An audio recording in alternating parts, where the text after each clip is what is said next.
имрӯз хабарҳои муҳим дорем гуфтем барои муҳоҷирон. Ин чи аст? Патент, билети арзон ва роҳи осон гирифтани виза барои дигар кишварҳо.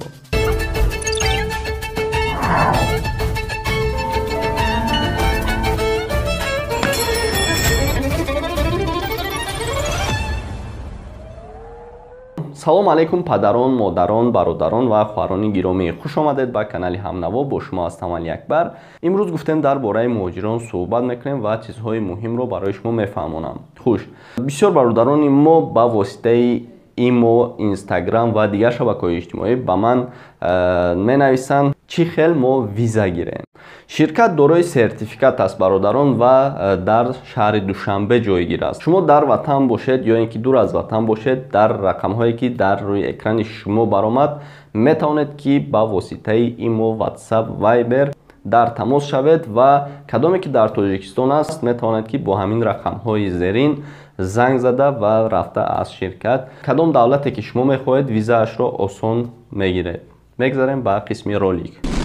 Бахшида ба соли рушди сайёҳӣ, ширкати сайёҳии ватание ки имрӯз ба шумо пешниҳод менамоем бисёр имкониятҳои қулай аст. Барои сафар намудан шумо ба тамоми кишварҳои ҷаҳон бо хизматрасониҳои сатҳи баланд ва нархҳои дастрас. Касоне ки мехоҳанд бо ҳамин кишварҳо сафар намояд, бо номерҳои зерин ҳатман тавассути вайбер, ватсап, имо ё телефон дар тамос шавед.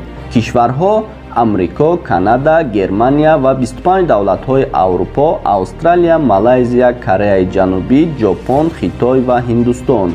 Ширкати мазкур дар маркази шаҳри Душанбе ҷойгир аст. Рақамҳо 992 988 30 40 33, 992 931 33 45 33 занг занед. хуш, дуюм хушхабари мо барои муҳоҷирон ин аст ки мо яъне канали Ҳамнаво ҳаракат мекунад ки ба ҳамагон маълум аст ки мисол гармӣ шид ҳама мисол ба ватан бармегардад ва барои муҳоҷирон чӣ дар кор аст?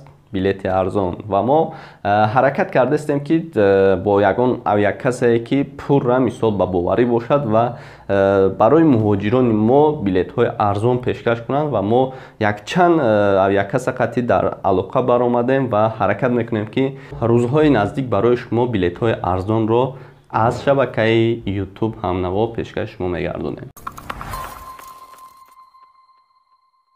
Ва дар даруни ин хабарҳои хуш, хабарҳои нохуш ҳам ҳаст ки мисол моро нороҳат мекунад. Барои чӣ? Барои он ки муҳоҷирон мисол худашон дар бигем азоб ҳастанд, мисол худашон кор мекунанд, монда мешаванд ва инчунин инҳоро як тараф монда ва барои муҳоҷирон паспортҳо барои патент кардан бисёр ғам метаҳанд. Барои чӣ? Ва ман як хабари муҳимро барои шумо мегӯям ки вақте ки дар бораи патент гуфтем гап мезанем, ҳамин дар бораи патент аст. Вақте ки шумо патент мекунед дӯстони азиз, ба қайд мегиред худона, дар ҳамон ҷо мисол нигоҳ кунед ки вақте ки шумо барои кор печат мезанед, онҳо дигар хел мисол ё туристӣ мезананд ё дигар хел мезананд. Барои ҳамин шумо вақте ки печата задан мисол патентро гирифтен, ҳамон ҷо як нигоҳ карда барои ин ки дар ҷое ки мисол барои кор шумо патент мегирен, печати ҳамон кор бошад ва бисёриё барои мисол туристӣ мезананд ва шумо аҳамият наметен, дар роҳ шуморо ғам метан. Барои ҳамин эҳтиёт кунед дӯстони азиз ва инчунин дар бораи паспорт яъне шиносномаҳои моро варақашро мекананд ва мо бехабар ҳастем. Барои ҳамин хостем ки ҳамин хабари муҳимро барои шумо расонам ки яъне проблема мешавад, мушкилӣ мешавад, барое ки чанд варақ ҳастай аз байни ҳаминҳо яктаашро медаронанд ва мо бехабар мешавем. Вақте ки шумо дар ягон ҷо худтонро қайд мекунед ё ки ягон чӣ мекунед, ҳамон ҷа ҳам патентона нигоҳ мекунед, ҳам мисол шиносноматона варақоша нигоҳ мекунед ки мисол ягонташ дарондагӣ набошад. Ва бисёр мисол комментҳоро мебинем, мегӯянд ки паспорт чанд варақ дорад. ҳозир ман барои шумо мегӯям. ин шиносномаи мо аст бародарон. غیر از ورق اساسی یعنی سختی اساسی همین ورق حساب میکنیم چند ورق دارد. 1 2 3 4 5 6 7 8 9 10 11 12 13 14 15 16 17 18 19 20 21 22 23 24 ورق دارد و صحیفه‌اش نگاه میکنید 47 نوشتگی در اینجا. وقتی که شما شناسنامه‌هایتون رو به یگان مقامات میدید تفتیش میکنند و در آنجا مثال شما خبر ندارید و یک ورق همین رو میدرونند و برای همین شما احتیاط کنید همه وقت پاسپورتتون رو یعنی شناسنامه‌هایتون رو تفتیش کنید. حاضر مثال یک قانون دیگه برآورده هستند که مثال هر یک مهاجری که در مسکو است با اختصاصش کار میکند و این چی رو میگویند شما مثال اختصاصی سوارکا دارین، اختصاصی مثال یگان کلاتکا دارین، دیگر اختصاصات دارین و در آنجا شما قیدی همون کاری که شما از دستتون میآید همون رو برای شما میدهند. این برای چی است دوستان عزیز؟ برای اون است که شخصانی که اختصاص ندارند وارد شهر نشوند، به همین خاطر میکنند و این نشو خواستیم برای شما رسونیم.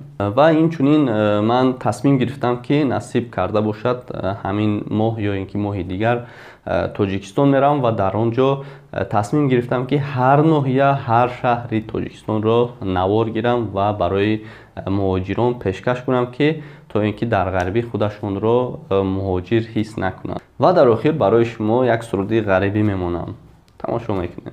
هم نوا همراز شما. خسته و بیمار و رنجور من در این زندان شدم، از جگر بندان شدم، دور زی دست زندان شدم. سرنوشتم از خدای متعال باشد امین، بسته با زنجیر دستم خاکه زندان شدم.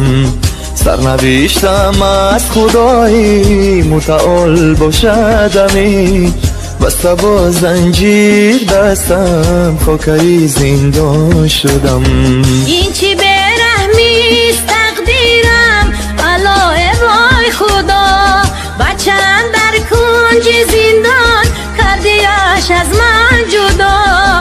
در نصیبم داده ای تو قسمتی شوری را، میرسد روزه که دشمن میکند شروع صدا. در نصیبم داده ای تو قسمتی شوری را، میرسد روزه که دشمن میکند شروع صدا. با زنجیر بسته دستانم جدا از آچه جانم، با زنجیر بسته دستانم جدا از آچه جانم. زی دوری در ارمانم کجایی بچه جانم، زی دوری در ارمانم کجایی بچه جانم.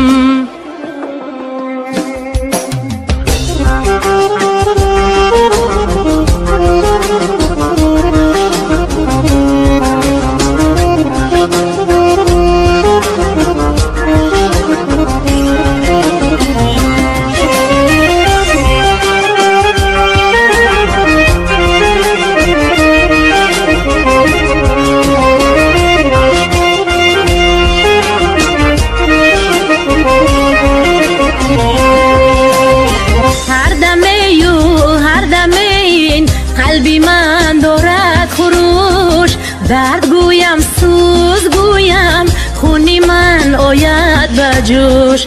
هرگاه در کنج زندان بچم آه کشد، اشکی من ریزد زی چشمم مثل آب سرد و خموش. هرگاه در کنج زندان بچم آه کشد، اشکی من ریزد زی چشمم مثل آب سرد و خموش. چشم بگشادم بدیدم پنجره پیشی نظر، هیچ کس از حالی زاری من نمیگیریف خبر. تو مکن شدی دشمن غم باشه در گذر، میرسد روزی که با عیب کشوی این در. تو مکن شدی دشمن غم باشه در گذر، میرسد روزی که با عیب کشوی این در. با زنجیر بسته دستانم جدا از آچه جانم با زنجیر بسته دستانم جدا از آچه جانم زی دوری در ارمانم کجایی بچه جانم زی دوری در ارمانم کجایی بچه جانم. ویدیو ما با آخر رسید. از شما خواهش میکنم که ویدیو رو در ایمو، واتساپ و کانتکت و دیگر شبکه‌های اجتماعی پهن کنید تا اینکه دیگر برادران و خواهران ما تماشا کنند و با خبر شوند. باقی در پناه خداوند باشید.